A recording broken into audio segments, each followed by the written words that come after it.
Wirklich, ich finde das gut. Ich mag you find the thing you lost? So players who are new to Dead Island should definitely know that this is all about the contrast of paradise and hell. We're taking the most beautiful places that people can imagine, and we're filling them with crazy zombie fighting action. That's really what it's all about. It's kind of, you know, Dead Island is a world full of big walking piñatas that you can hack away at and get all kinds of with your friends. So yeah, you know, the trailer I think was definitely a very cool way to kick off the whole thing.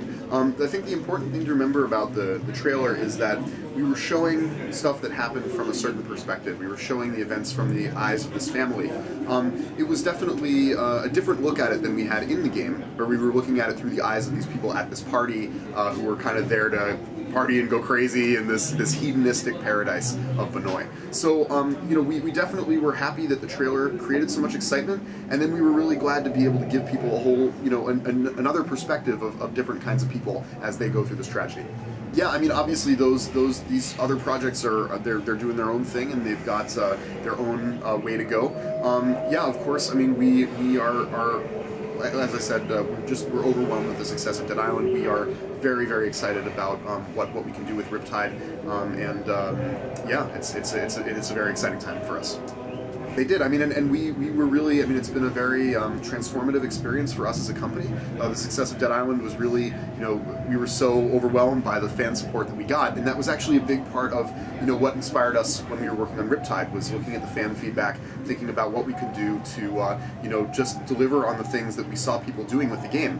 We saw these great, like, fan videos, stuff like that we went, oh, wow, imagine if you could kick a guy, you know, 50 meters away, that would be so awesome. Okay, we got to put it in. And it kind of was this great process of seeing what they had done with it and then trying to do even more ourselves with it too.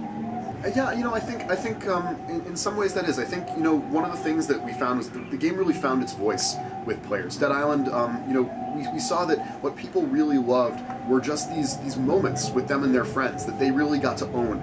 To be able to say, whoa, this guy, you know, punched him off a ledge and then he fell down on the ground and then we all started beating him up and, you know, ripped off his head. And it's like that kind of stuff is really coming from you. And it's, I think those kinds of moments are more exciting than a story that somebody's telling you and saying, yeah, this is what's happening. You're saying, no, it's really this is my crazy adventure. So I think, you know, we don't want to get rid of story. We don't want to say that there's nothing now and it's just like a sandbox. But at the same time, we want to make sure that there's a lot of room to explore, a lot of room to go out and do your own thing.